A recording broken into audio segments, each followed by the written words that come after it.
나폴레옹 황제가 워터루 전쟁에서 패배하고 세인트 헬레나 섬에 유배되어 있을 때 한 사람이 그에게 물었습니다.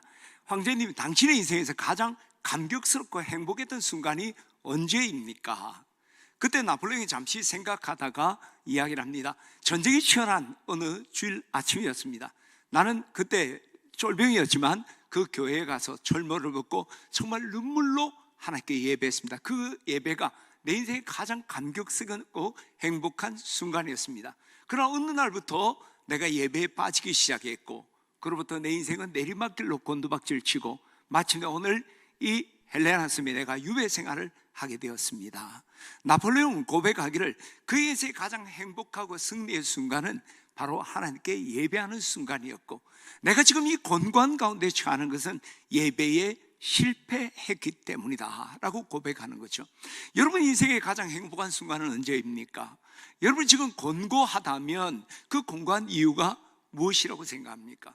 저는 제 인생에 가장 행복했던 순간은 나폴레옹이 고백한 것처럼 우리가 하나님께 예배할 때 저는 내 인생의 가장 행복과 축복을 누립니다. 제가 예배할 때마다 하나님은 세상이 줄 수 없는 기쁨과 평안을 제게 주셨고, 예배할 때마다 하나님 내게 주신 사명을 더 분명하게 하고 감당할 힘을 주셨습니다. 어떨 때 내가 무기력하고 지치고 낙심될 때 그 예배 자리에서 내 슬픔과 고통 또 내 두려움을 주님께 친히 위로해 주시고 치유하시고 또 일어날 용기를 주시고 다시 일어나게 하신 자리가 바로 예배의 자리였습니다.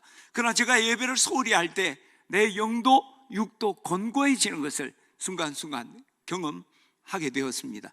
그런데 이것은 저만의 고백, 또 나폴레옹만의 고백이 아니라 우리가 정말 신앙생활하는 이들이 공통적으로 고백하는 것이 이러한 고백이라고 생각합니다. C.S. 루이스는 이런 말을 해요. 하늘을 겨냥하라. 그러면 땅도 덤으로 얻을 것이다. 땅을 겨냥하라. 그러면 아무것도 얻을 수가 없을 것이다. 하늘을 겨냥하라는 건 하나님께 예배하라. 그러면 영과 육의 모든 필요가 너에게 채워질 것이다. 그러나 땅의 즐거움을 추구한다면 영적으로 육적으로 너는 잃어버리고 너는 곤고해질 것이다 라고 말하는 거죠. 저는 오늘 우리 진해 침례 교우들이 우리가 영적으로 또 우리가 인생의 역동적인 삶을 살기를 원한다면 예배를 귀히 여기기를 축원합니다. 예배의 성공자가 되시기를 주의 이름으로 축원합니다. 무엇보다 우리가 예배를 귀하게 여기고 이 예배에 최선을 다해야 되는 이유는 그것이 내가 인생을 살아가는 첫 번째 목적이기 때문입니다. 하나님 우주 만물을 창조하시고 또 우리 인간을 창조하셨습니다. 그 이유가 무엇일까요? 이사야 43장 21절은 너무나 분명하게 이야기하죠. 이 백성은 내가 나를 위하여 지었나니 나를 찬송하게 하려 합니다. 하나님께 예배하게 하기 위해서 그 예배자로 하나님이 우리를 창조하셨다는 거예요. 이스라엘 백성들을 출애굽할 때 그 출애굽의 대명분은 뭡니까? 여러분 출애굽기 3장 18절을 우리 같이 한번 읽도록 하겠습니다. 출애굽기 3장 18절입니다. 시작. 그들이 내 말을 들으니 너는 그들의 장로들과 함께 애굽 왕에 이르기를 히브리 사람의 하나님 여호와께서 우리에게 임하셨은즉 우리가 우리 하나님 여호와께 제사를 드리려 하오니 살 길 좀 광야로 가도록 허락하소서 하라. 우리가 하나님께 예배하기를 원한다. 하나님께 제사하기를 원해서 내가 이 애굽 땅을 떠나기를 원한다 라고 하나님께서 말씀하셨고 그렇게 말하라고 하는 것이죠. 아담 타락 이후에 우리는 하나님께 버림받아서 죄와 허물로 죽을 수밖에 없던 우리를 예수 그리스도 보혈로 우리 구원하셨습니다. 그리고 하나님 자녀 삼으셨습니다. 왜 그러셨을까요? 왜 그러셨을까요? 에베소서 1장 6절은 분명하죠. 이는 그가 사랑하는 자 안에서 우리로 거저 주시는 바 그의 은혜의 영광을 찬송하게 하려 합니다. 에베소 1장 6절 우리 같이 한번 한 목소리를 한번 읽어보겠습니다. 시작. 에베소 1장 6절 시작. 이는 그가 사랑하는 자 안에서 우리에게 거저 주시는 바 그의 은혜의 영광을 찬송하게 하려는 것이다. 하나님의 그 구속의 은혜, 거저 받았던 하나님의 은혜를 찬양하는 예배하게 하기 위해서 하나님 우리를 구원하시고 자녀 삼으셨다는 거예요. 따라서 우리가 하나님의 영광 돌릴 역동적인 삶만이 아니라 우리가 정말 하나님의 형상을 따라 지음받은 새 사람을 입으려면 우리가 예배가 회복되어야 됩니다. 우리를 예배자로 부르시고 우리를 구원하신 것도 예배자로 부르셨기 때문에 이 예배 자리가 진정으로 변화되지 않는다면 우리는 새 사람으로 하나님 옆에 우리가 설 수가 없는 거죠. 그래서 오늘 우리가 2021년 열려진 지가 벌써 20여일이 지났습니다. 그럼에도 불구하고 우리가 그동안 대면 예배를 하지 못한데 오늘 첫 번째로 우리가 비록 부족하지만 부분적으로라도 우리가 대면 예배를 하게 되었습니다. 이때 우리가 정말 진리와 의와 진리의 거룩함으로 지원받은 새 사람을 입자는 그 슬로건으로 달려가는데, 그 새 사람이 드려야 될 예배는 어떤 예배일까? 우리 시편 95편을 스폴저는 예배로 초대하는 노래다 하는 제목을 정했어요. 예배로 초대하는 노래. 이 시편 95편을 통해서 새 사람을 입은 우리가 드려야 될 예배는 어때야 되는가? 우리가 묵상하고 이제 의와 진리의 거룩함으로 지원받은 새 사람으로서 영광된 하나님께 예배하고 하나님 기뻐하시는 예배를 드리는 우리 진해집내교 모든 권속들 되기를 주의 이름으로 축원합니다. 그럼 우리가 새 사람으로 하나님께 드려야 되는 예배는 어떤 걸까? 첫 번째, 우리가 1절 말씀을 우리 같이 한번 읽겠습니다. 시작. 오라 우리가 여호와께 노래하며 우리의 구원의 반석을 향하여 즐거이 외치자. 우리가 여호와께 노래하며 즐거이 외치자. 외치자는 단어는요, 찬송하자는 뜻이에요. 하나님께 찬송의 제사를 드리자. 오늘 시편 기자는 이스라엘 백성들과 오늘 우리에게 우리가 하나님께 찬송의 제사를 드리자라고 외치고 있는 겁니다. 왜 우리가 찬송의 제사를 하나님께 드려야 될까? 우리의 하나님은요, 우리의 찬양을 받으시기를 기뻐하실 뿐만 아니라 그 찬송 가운데 임재하시고 역사하시기 때문입니다. 시편 22편 3절에 보게 되면 이스라엘의 찬송 가운데 거하시는 주여, 주는 거룩합니다. 거룩하나이다. 우리 주님은 우리의 찬송을 기뻐하실 뿐만 아니라 그 찬송 가운데 역사하시고 우리를 만나준다는 거예요. 따라서 우리가 하나님과의 만남인 이 예배에서 찬송은 필수적인 거죠. 그것은 우리가 빼놓을 수 없는 너무너무 소중한 일이에요. 이것을 더 적극적으로 표현한다면, 우리 성도들의 입장에서 이 예배를 표현한다면 따라 한번 할까요? 찬송이 곧 예배다. 여러분, 이사야 43장 21절 제가 자주 인용하고 조금 전에도 인용을 했죠. 이 백성은 내가 나를 위하여 지었나니, 하나님께 예배하기 위함이라고 했죠. 근데 여기에서 단어를 어떻게 씁니까? 이 백성은 나를 위하여 지었나니 나를 찬송하게 하려 합니다. 예배를 찬송이라 표현했다는 거예요. 우리가 찬송하는 것이 바로 하나님께 예배하는 것. 그래서 우리가 이 예배의 첫 자리는 찬송으로 하나님의 영광을 선포하며 우리가 나가야 될 줄 믿습니다. 할렐루야. 저는 우리 교우들이 이제 이 예배의 이 찬송이 더 풍성해지기를 주의 이름으로 축원합니다. 뿐만 아니라 우리가 찬송의 제사를 드릴 때 하나님은 우리에게 놀라운 은혜와 능력으로 역사하신다는 겁니다.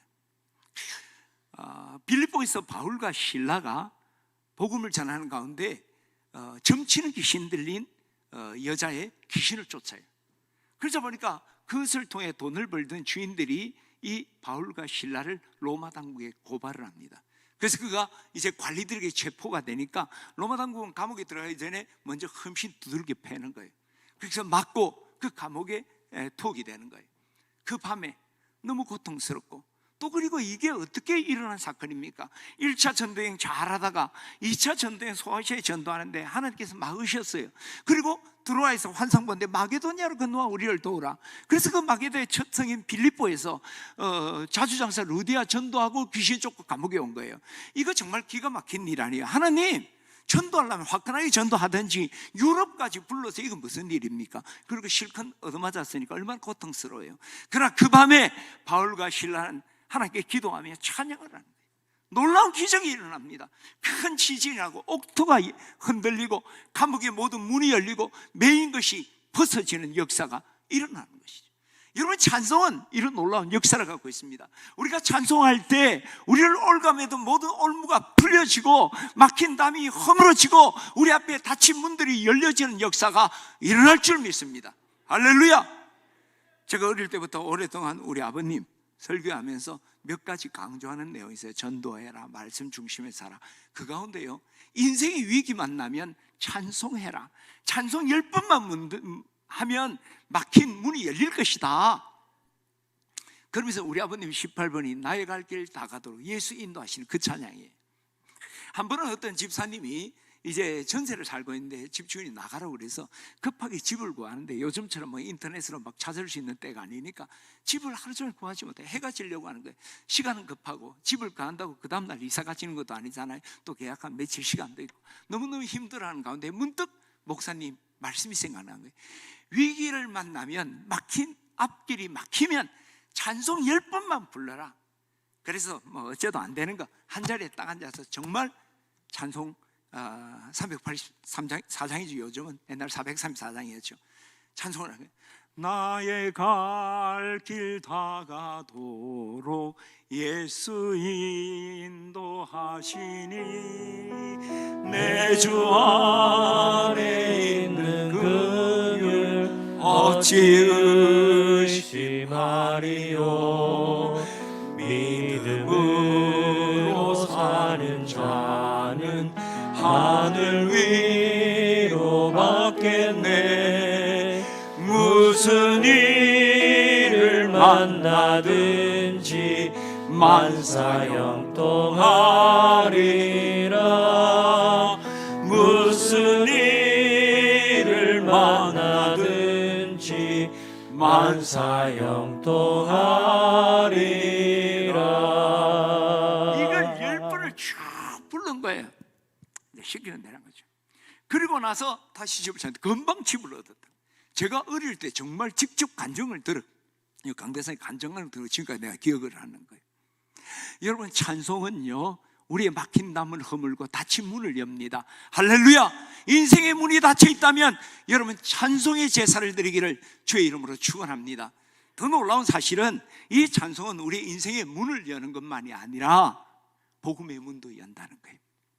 바울과 실라가 한밤중에 그 고통스럽고 정말 억울하고 속상한 가운데 주님을 찬송했을 때 옥문이 열린 것만이 아니라 구원의 문도 열린 거예요. 이제 지진이 나니까 이제 옥문이 다 열리고 하는데, 그때 잠시 졸고 있던 간수가 딱 눈을 뜬 거예요. 보니까 옥문이 다 열린 거예요. 아이고, 죄수들 다 도망갔다. 그럼 이제 간부들이 자기에게 책임을 추궁할 거고, 이래도 죽고 저래도 죽을 바에 자살을 해야 되겠다. 그래서 자결을 하려고 하는 거예요. 근데 저기에서 바울이 한 소리야, 내 몸을 상하게 하지 마라. 우리가 다 여기 있다.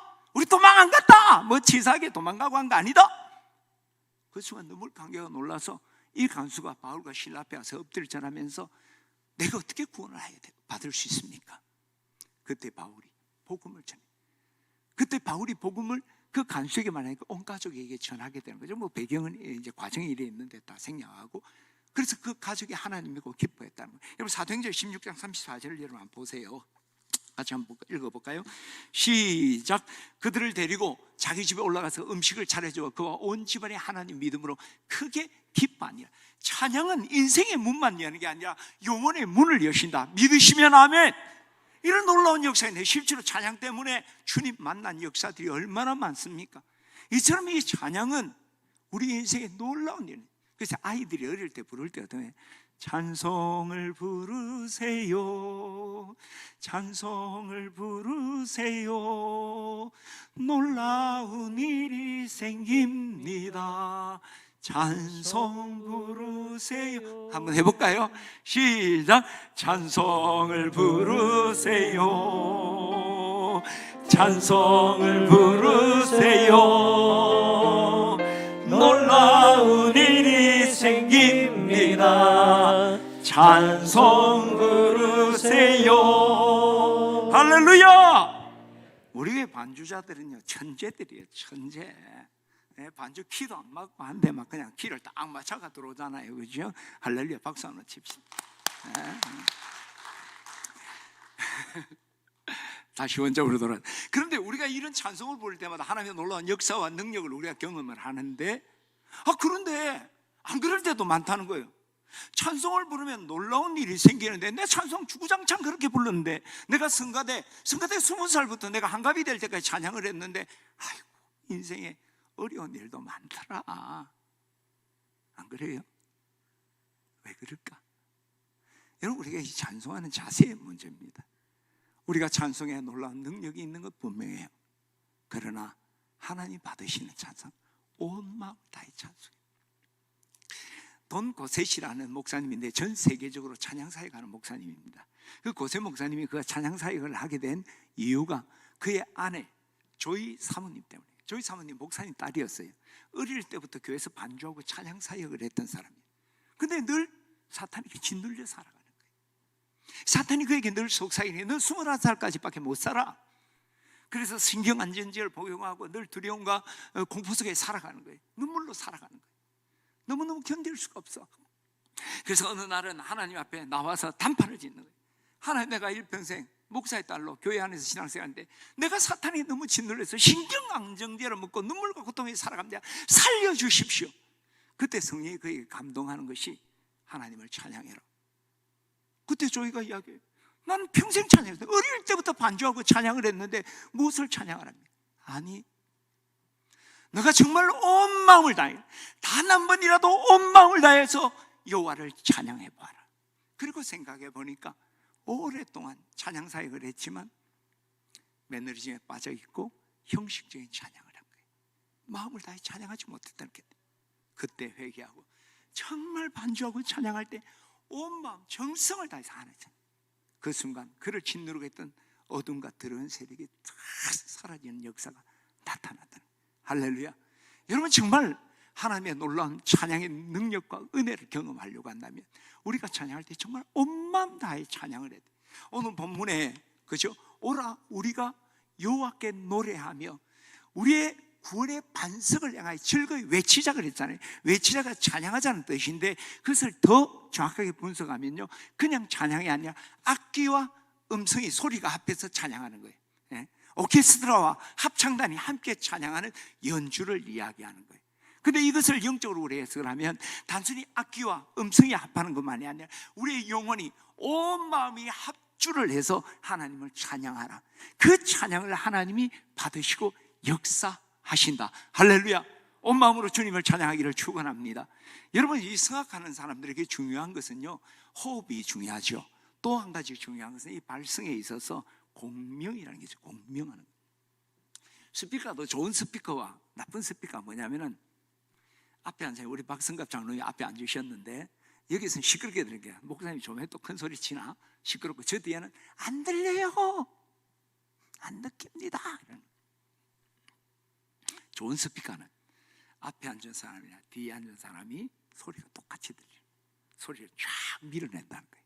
소리도 그래요. 노래도요, 그냥 이게 우리가 그냥 연설을 하는 것도 마찬가지예요. 하나님 아버지, 이건 앞소리 내 뒤에는 안 들려요. 공명된 소리는요, 울림이 있는 소리는 여보, 찬양은 하는 거 하면 이 울림이 있다. 그게 먼 곳까지 쫙 감동을 주는. 근데 그 울림의 첫 자리가 어디예요? 구강 안에서 이루어지는 겁니다. 공명은 밖에서 이루어지는 게 아니라, 그래서 성악하는 사람이 입을 둥글게 하잖아요. 하고 말을 할 때도 말을 이렇게 목이 쉬지 않는 사람들은 소리를 굴리죠. 공명을 시키는 거예요. 그러면 편안하게 먼 곳까지 소리가 뻗어나가는 거예요. 우리가 하나님께 찬양할 때도 내 영혼 안에서 울림이 있어야 돼요. 그 울림이 있는 찬양이 하나님의 보좌를 움직이는 거예요. 할렐루야.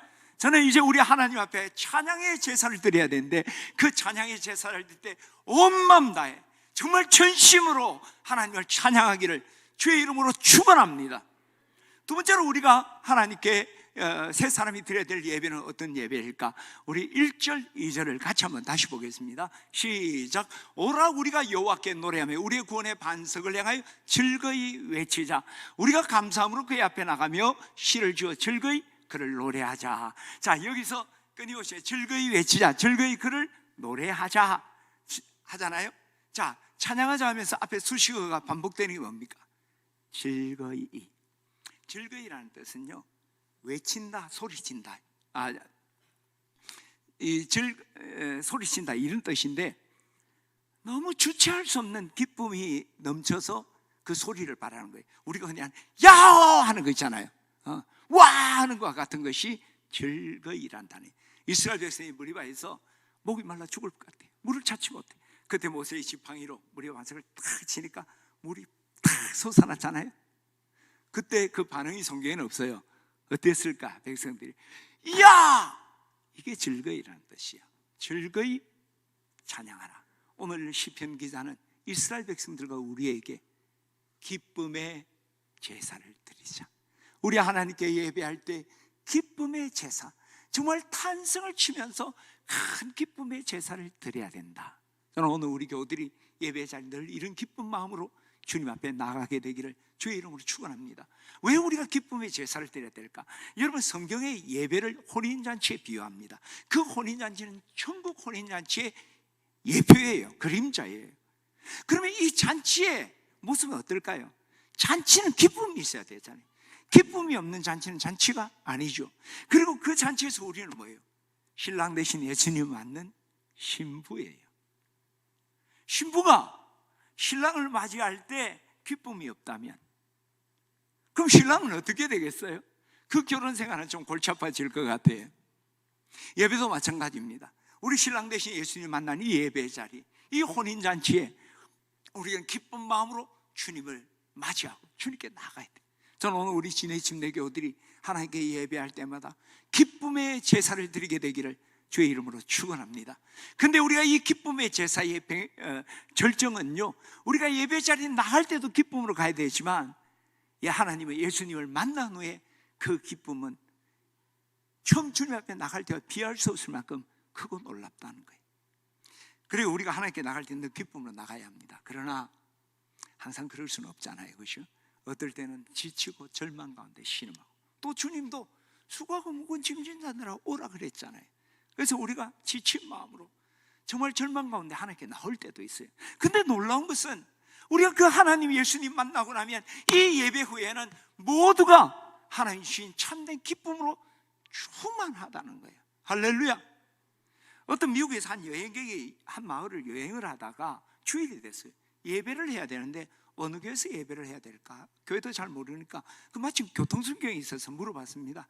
이건 제가 이 여행 중에 예배를 해야 되는데 어디서 예배 드릴 만한 교회를 좀 소개해 주십시오. 그래서 경찰관이 우리 마을에도 교회들이 많이 있는데 그 건너 마을에 있는 교회에 예배 드리면 좋을 것 같다는 거예요. 아니 왜 근처에 있는 교회 아니고 건너 마을 교회로 가라고 합니까? 저는 교회는 안 다니는데 그 교회에서 나오는 사람들은 다른 교회에 나오는 사람들은 별로 그걸 못 느끼는데 그 교회에서 예배 드리고 나오는 사람은 늘 기쁨이 충만하더라고요. 내가 볼 때 그 교회가 진짜 교회 같아요. 그 예배가 진짜 예배 같으니까 그리로 갔어요. 여러분, 참된 예배가 뭡니까? 하나님이 기뻐하는 예배가 정말 뭘까요? 그 예배 후에 기쁨이 충만한 거예요. 이게 이 진정한 예배의 축복입니다. 그리고 그것이 진정한 예배라고 생각해요. 시편 32편 11절에 보게 되면 시편 기자가 고백하잖아요. 주께서 나의 슬픔을 변하여 내게 춤이 되게 하시고 내게 베옷을 벗기시고 기쁨으로 띠띠우셨네. 베옷은 슬픔을 상징하는 거거든요. 나의 슬픔을 춤으로 바꾸시고 나의 베옷을 기쁨으로 띠띠게 하셨다. 주님 만난 이들에게 이런 놀라운 축복이 있는 거예요. 예수께로 가면 나는 기뻐요. 걱정 근심 없고 정말 즐거워. 예수께로 가면 갈 때 기쁨도 있지만 어떨 때 기쁨 없어요. 예수께로 가면 나는 기뻐요. 걱정 근심도 없고 정말 즐거워. 이러한 기쁨이 여러분 가운데 있기를 주의 이름으로 축원합니다. 그런데 수없이 예배 드렸는데 기쁨이 없을 때도 있어요. 오늘 예배를 마치고 여전히 근심 걱정 속에 우리가 머물러 있을 때도 있다는 거죠. 분명히 이 예배 후에 우리 많은 신앙인들은 진정한 인생과 영혼의 기쁨을 누리는데 우리 누리지 못한 이유가 뭘까요? 철학자 키에르케고르가 세상이 주는 즐거움과 하나님이 주시는 즐거움을 비교를 했습니다. 그러면서 그런 이야기를 해요. 어느 농부가 마차를 타고 까만 밤에 마차를 타는데 어두우니까 마차에 이제 빛을 그 등불을 환하게 밝혀서. 근데 그날 밤에 별이 얼마나 아름답게 반짝인지 몰라요. 근데 문제는 마차의 등불을 환하게 하다 보니까 별빛의 그 아름다움을 보지 못한 거예요. 그 이야기를 한 다음에 기억해. 세상이 주는 즐거움, 세상 사람들이 말하는 즐거움, 그게 크고 작든 그 즐거움은 마차의 등불과 같다 이야기를. 마차의 등불이 아무리 밝아도 하늘의 별처럼 아름답고 환하고 온 세상을 밝힐 수는 없지요. 우리가 하나님이 주신 은총이 바로 그런 놀라운 축복이라는 거예요. 근데 문제는 마차의 등불이 너무 밝다 보니까 하늘의 그 아름다운 별빛을 우리가 받을 수도 볼 수도 없다는 거예요. 우리가 예배 때 하나님의 은혜가 놀랐는데 하나님이 주시는 기쁨이 세상의 어떤 것과 비교할 수 없는데 내가 세상 즐거움에 마음이 빼앗기고 세상의 것에 내 마음이 빼앗기면 그 하나님이 주시는 은혜와 기쁨을 마음껏 누리지 못한다는 거예요. 오늘 우리가 이 예배를 통해 하나님이 주시는 진정한 기쁨을 누리지 못하는 이유가 바로 그게 있는 거죠. 오늘 이 예배 때 주님을 집중해요. 모든 무거운 것과 얼매기 쉬운 죄를 벗어버리고 믿음의 주여 또 온전케 하신 예수만 바라보자. 우리가 주님께만 초점 맞출 때 주님이 주신 진정한 은혜와 기쁨이 우리를 충만케 할 줄 믿습니다. 저는 오늘 우리 예배 때 우리 사랑하는 성도들이 예배에 세상의 어떤 것에 마음 빼앗기지 말고 오늘 이 시간은 오직 주님에게만 초점을 맞추고 집중하는 우리 교우들 되기를 축원합니다. 그때 하나님의 은혜를 주실 뿐만 아니라 여러분 우리가 그렇게 해야 되는 정말 중요한 이유는요, 하나님은 그 은혜를 어디서 가져다 주는 분이 아니라 하나님이 기쁨의 근원이 되시고 기쁨의 원천이 되시기 때문인 거예요. 무화과나무 잎이 마르고 포도나무에 열매가 없고 논밭에 식물이 없고 우리의 양떼가 없고 외양간에 소가 없을지라도 나는 여호와로 말미암아 즐거워한다. 이 하박국 선지자는 그 절망적인 순간에 주님 바라보니까 기쁨을 얻었다는 거예요. 근데 그 주님 바라본다 그냥 기계적으로 얻은 게 아니라 그 하나님은 구원의 하나님으로 말미암아 기뻐하리로다. 나는 여호와로 말미암아 즐거워할 뿐만 아니라 그분은 구원의 하나님, 나의 기쁨의 근원이 되고 원천이 되시는 분이기 때문에 그로 인하여 나는 진정한 기쁨을 누리게 될 것이다. 오늘 본문에도 어떻게 이야기합니까? 오라, 우리가 여호와를 노래하자. 우리가 구원의 반석을 향하여 그를 외치자. 그를 초점 맞추고 찬양하자는 거예요. 근데 그가 누구라는 거예요? 구원의 반석이시라는 거예요. 그가 나의 진정한 기쁨의 원천인 거예요. 그가 나의 기쁨의 근원이 되는 거예요. 그분에게 내 마음을 쏟아놓고 집중할 때 그분이 나의 인생의 문제를 해결하고 진정한 은혜와 기쁨을 주실 줄 믿습니다. 이제 의와 진리의 거룩함으로 이 지음받은 새 삶을 입은 우리 진해침내 교우들은 하나님께 예배할 때 오직 주님만, 믿음의 주요 온전케 하신 예수님만 주목하고 그분이 주신 진정한 치유와 기쁨을 맛보는 사랑하는 우리 모든 성도들 되시기를 주의 이름으로 축원합니다. 세 번째로 우리가 이 새 사람으로 드려야 될 예배는 어떤 예배일까? 2절을 우리 같이 한번 보도록 할까요? 시작. 우리가 감사함으로 그 앞에 나아가며. 오늘 시편 기자는 이스라엘 백성들과 우리들에게 우리가 하나님께 예배할 때 감사의 제사를 드려야 된다. 여러분, 우리 감사는 우리 하나님께 나아가 예배하는 자들이 가장 먼저 가지고 가는 거예요. 시편 100편에 보게 되면 여러분 잘 아는 것은 감사함으로 그 문에 들어가며 찬송함으로 그 궁정에 들어가서 그에게 감사하고 그 이름을 송축할지어다. 지금 시편 기자는 성전으로 가면서 하나님 감사해요, 감사해요. 문고리를 잡아서 너무너무 감사해요. 하나님 할렐루야 찬양합니다. 그게 감사해요. 왜 이 예배가 감사로 시작하고 감사의 문을 열고 하나님께 감사해야 될까? 여러분, 예배는 하나님과 우리의 만남이잖아요. 이 만남이 어떻게 이루어졌습니까? 그냥 이루어지는 게 아니잖아요. 또 이 예배 자리는 은혜의 보좌라 했단 말이에요. 긍휼하심과 때를 따라 돕는 은혜가 있는, 정말 은혜와 긍휼하심이 있는 은혜의 보좌예요. 어떻게 왔어요? 우리 나올 수 없잖아요. 죄와 허물로 죽었던 우리를 예수님이 피로 구속하시고 그리고 우리 하나님 자녀 삼으시고 우리의 이 은혜의 긍휼의 보좌로 우리를 초청해서 나온 자리가 바로 예배 자리예요. 그 은혜를 받은, 그 구속의 은혜와 자녀 삼으신 영광을 받은 우리가 하나님께 나올 때 우리가 감사를 고백하지 않을 수가 없는 거죠. 짧게는 우리가 한 주간을 볼 때도 우리가 한 주간 살아가는 동안 이 험한 세상 살아갈 때 하나님 신이 우리와 동행하시고 우리를 지키시고 우리를 인도하시고 우리의 필요를 공급하신 은혜, 그리고 우리가 말씀 따라 순종하는 자리자리마다 하나님이 놀라운 역사를 나타내며 순종하는 자의 역사들을 보여주신 걸 생각할 때 하나님 앞에 설 때 감사의 고백 외에는 할 것이 없는 거예요. 여러분 은혜를 크게 받았을 때 그 사람을 오래간만에 만날 때 어떻게 합니까? 감사해요. 너무 고마웠어요. 내가 이 고맙다는 말을 하고 싶은데 만나 뵙지 못했네요. 너무 고마워요. 할렐루야. 이게 우리 그리스도인이 하나님께 나갈 때 감사할 수밖에 없는 그런 고백이죠. 저는 오늘 우리 지내집 내교들이 하나님께 나갈 때 이런 감사의 제사가 여러분한테 풍성하게 넘치게 되기를 주의 이름으로 축원합니다. 더 놀라운 사실은 하나님은 감사할 때 우리에게 더 큰 은혜를 주신다는 거예요. 우리가 말할 수 없는 이미 받은 은혜 때문에도 우리가 감사로 주님께 나갈 수밖에 없는데 하나님이 우리에게 감사할 때 더 큰 은혜를 주신다는 거예요. 존이 타다라는 자매가 있었는데 다이빙을 하다 척추를 다쳐서 전신마비가 돼. 손가락 하나 까딱할 수 없어요. 젊은 나이에 그랬으니까 정말 인생이 얼마나 공고했겠습니까? 그래서 자살을 시도까지도 했죠. 그런 가운데 그가 병원에 입원해 있을 때 한 전도자가 와서 하나님이 당신을 사랑하십니다 라고 해요. 조니가 그 말을 듣는 순간 막 피가 거꾸로 섰는 것 같아요. 하나님이 나를 사랑한다고요? 그래서 나를 이 꼴로 만들었습니까? 하나님 앞에 더 이상 사랑 좀 하지 말고 내버려 두라고 말씀해 주세요.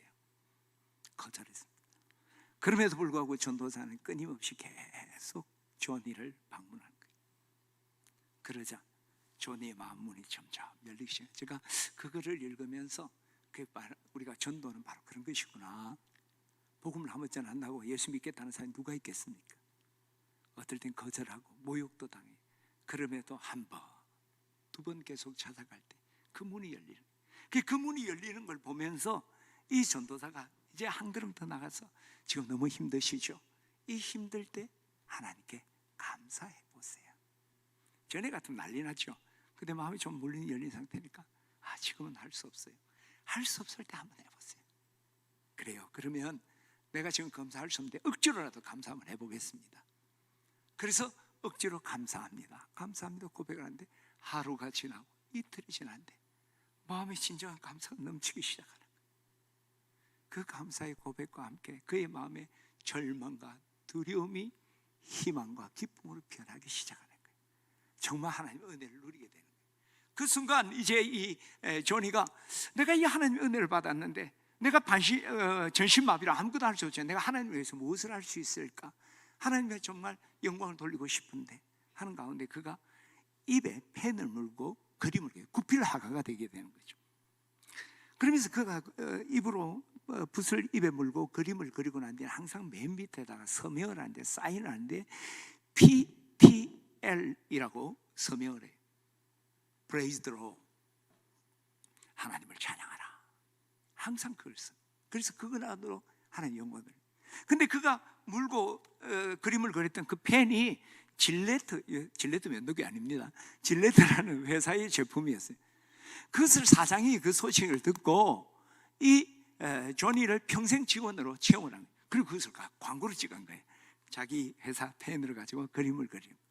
근데 그 광고 중에도 PTL이라는 서명을 해요. 그 회사는 예수를 믿는 크리스찬 회사가 아니에요. 그럼에도 이것을 통해서요, 뭐 그냥 질레트 펜이요 폭발적으로 매출이 올라가고 많이 팔려고 회사가 막 대박을 날 뿐만 아니라 조니 역시 많은 부를 누리게 되는 거죠. 뿐만 아니라 많은 이들이 주님을 알게 되는 거예요. 주님께로 돌아왔다는 거예요.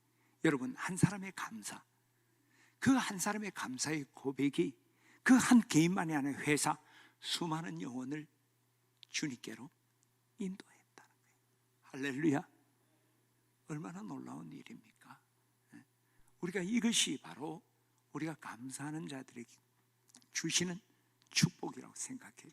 저는 오늘 우리 신의집 내교우들이 늘 하나님께 나갈 때 주신 은혜 생각하며 감사할 뿐만 아니라 주실 은혜 바라보고 그저 하나님, 감사는 믿음의 고백이에요.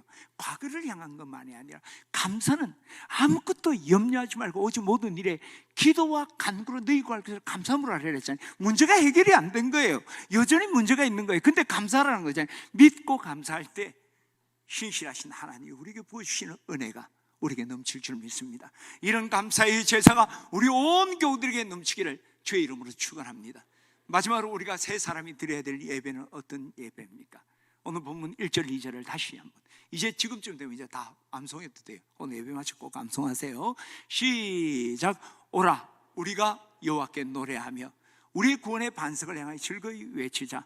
우리가 감사함으로 그 앞에 나아가며 시를 지어 즐거이 그를 노래하자. 자, 여기에서요 주어가 뭡니까? 우리죠. 우리 계속 나오잖아요. 이 오늘 이것의 주어가 우리예요. 그죠? 1인칭. 우리는 뭐예요? 나, 너가 아니라 복수잖아요. 함께. 우리 함께 하자는 거예요. 그치? 네. 우리나라는 내 아내라는 우리 집사람 그러잖아요. 여러 남자가 같이 집사람으로 데리고 사는지 몰라도 하여튼 우리라 하잖아요. 우리는 함께. 울타리라는 거. 울 안에 있는 우리 함께 하나. 그리고 오라고 초청을 하잖아요. 우리 함께 오죠. 오늘 이 시편 기자는 이 이스라엘 백성들과 우리들에게 하나님께 예배할 때 우리 모두 함께 나와서 하나님께 찬양하고 제사를 드리자. 할렐루야. 저는 오늘 우리 진해 침례교들이 우리 하나님을 찬양하고 하나님께 예배할 때 나 혼자가 아니라 우리 온 교들이 함께 모여 하나님께 찬양과 제사를 드리게 되기를 주의 이름으로 축원합니다. 특별히 우리가 이 찬양은요 홀로 할 때보다 우리가 함께 할 때 모든 사람에게 더 큰 영향을 끼치고 하나님이 큰 영광을 돌릴 수 있다는 거예요. 1346년 유럽의 흑사병 패스트가 만연하게 되죠. 유럽의 3분의 1이 쓰러지죠. 그리고 영국과 프랑스 같은 경우는 인구 절반이 죽어요.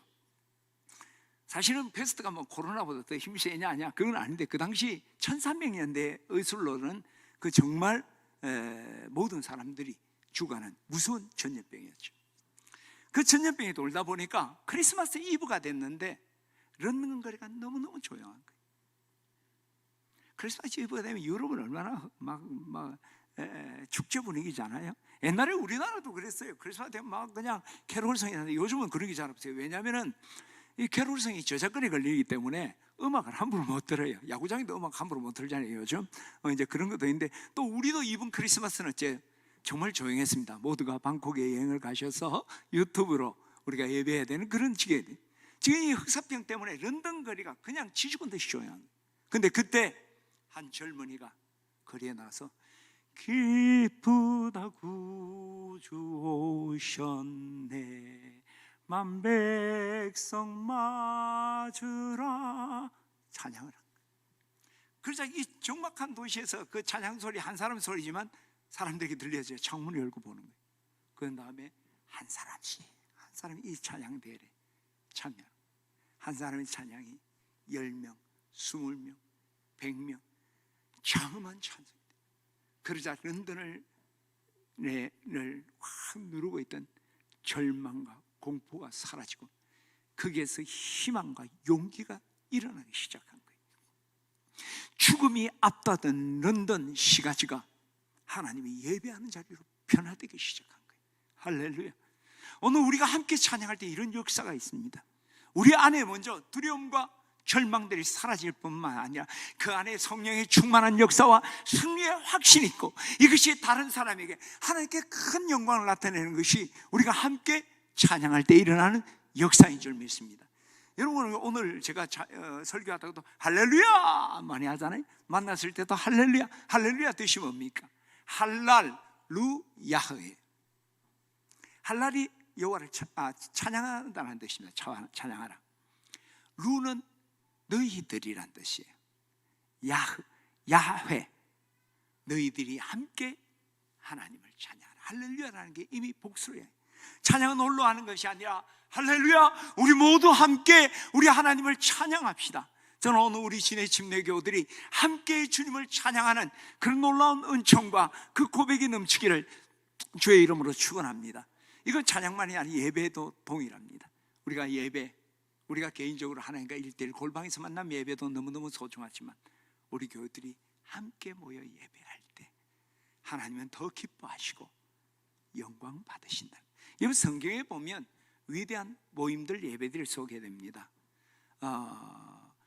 미스바 산상에서 사무엘을 주도했던 예배, 그리고 수문학 광장 앞에서 일어났던 예배, 그걸 통해서 이스라엘의 새로운 갱신, 종교개혁 같은 놀라운 갱신의 역사가 일어나고 에베네셀의 역사가 일어나고 그 이스라엘이 변화되는 역사가 일어나죠. 근데 그 예배가 어떻게 됩니까? 그 예배의 모습을 한번 볼까요? 여러분 느헤미야 7장 5절을 한번 봅시다. 느헤미야 7, 시작. 사무엘이 이르되 온 이스라엘 미스바로 모이라. 오늘 본문에 보면 이 미스바 집회는 사무엘이 온 회중들에게, 이스라엘의 모든 회중들은 미스바로 모여라 하고 함께 모이는 거예요. 느헤미야 8장 1절도 우리 한번 보겠습니다. 시작. 이스라엘 자손들이 자기들의 성읍에 거주하였더니 일곱째 날이 이르러 모든 백성이 일제히 수문학 광장에게 모여 학사 이스라엘에게 여호와께서 이스라엘에게 명령하신 모세의 율법책을 가져오기를 청하며, 그 율법을 읽을 때 서서 낮 4분의 1 3시간 동안 서서 말씀 듣고 3시간 동안 거기서 부르짖고 기도했던 역사, 그래서 이스라엘의 종교개혁이 일어나는 놀라운 역사가 일어난 거죠. 그때도 뭡니까? 모든 사람들이 수문앞, 워러게이트죠, 그렇죠? 물을 이렇게 들락날락하는 수문, 남대문, 북대문 뭐 이런 것처럼 수문 앞 광장에 모여서 하나님께 모든 수능의 예배, 여기 하나님의 놀라운 역사가 일어난 거예요. 여러분 초대교회에 하나님의 놀라운 역사를 어떻게 일어납니까? 사도행전 2장 46절을 우리 같이 한번 보도록 하겠습니다. 시작. 날마다 마음을 같이하여 성전에 모이기를 힘쓰고 집에서 떡을 떼며 기쁨과 순전한 마음으로 음식을 먹고 하나님을 찬미하며 또 온 백성의 칭송을 받으니 주께서 구원받는 사람을 날마다 더하게 하시느니라.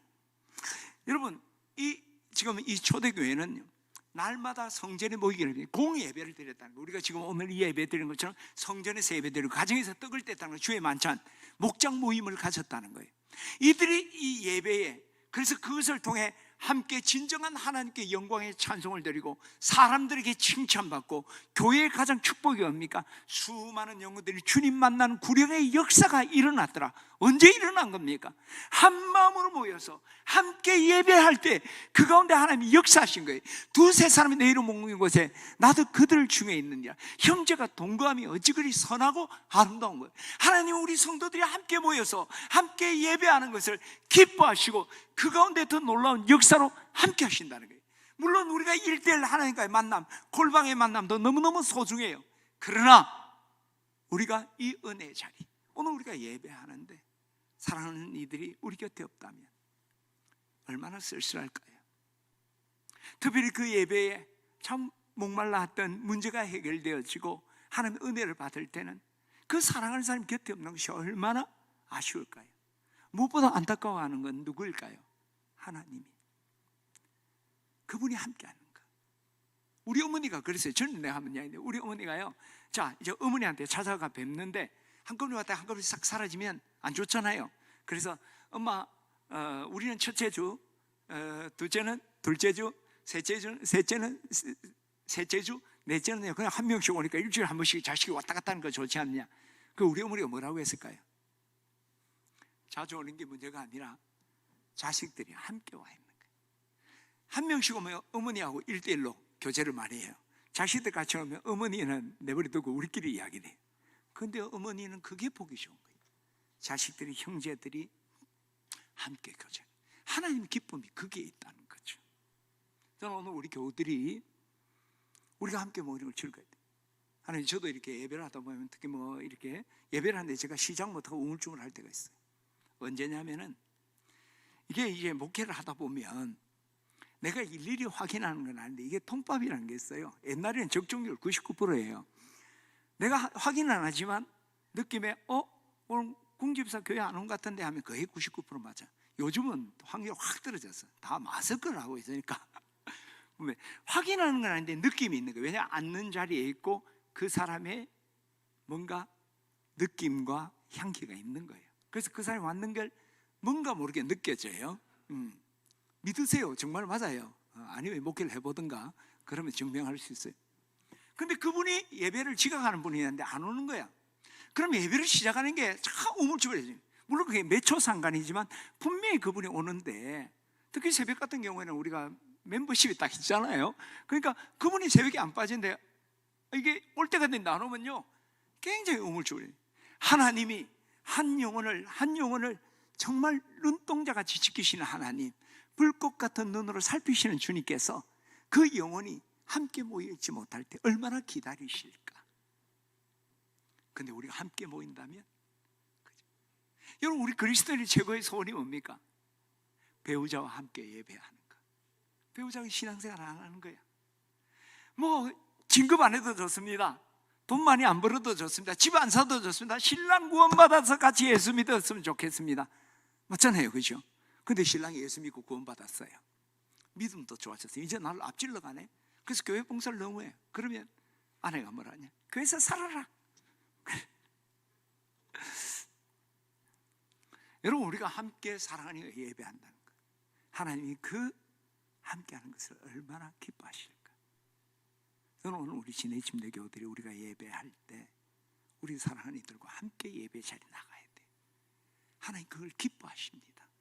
그리고 그에게도 기쁨이 되고 그에게 축복의 자리. 기쁨은 나누면 배가 된다고 했잖아요. 이 기쁨의 축제, 이 기쁨의 제사에 우리가 함께 예배한다는 게 얼마나 소중한지 몰라요. 여러분 함께 하시고 또 함께 초청하기를 바랍니다. 우리가 이 코로나로 인해서 이 예배 자리 선뜻 나오지 못하는 분, 그래도 온라인에 머물러 있는 분 괜찮지만 온라인조차 못하는 분도 참 많이 계세요. 우리가 이렇게 저렇게 백방으로 목회자들 수고를 하지만 어떻게 할 수 없는 경우도 참 많아요. 뭐 와이파이 안 터지고 핸드폰도 없고 뭐 그런 문제가 있죠. 그리고 지금은 격리니까 다른 집에 가서 할 수도 없고, 그리고 교회 나간다는 게 선뜻 용기가 나지 않고, 또 가족들이 만류하는 게 어머니 정신이 있나 없나? 코로나 끝나면 교회 가세요. 그런 집도 많아요.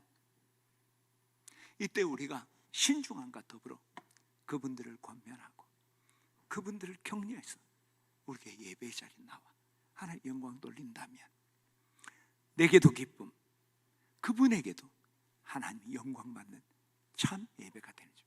그래서 오늘 시편 기자는 오라, 우리가 하나님께 찬양하고 예배하자 촉구하는 거예요.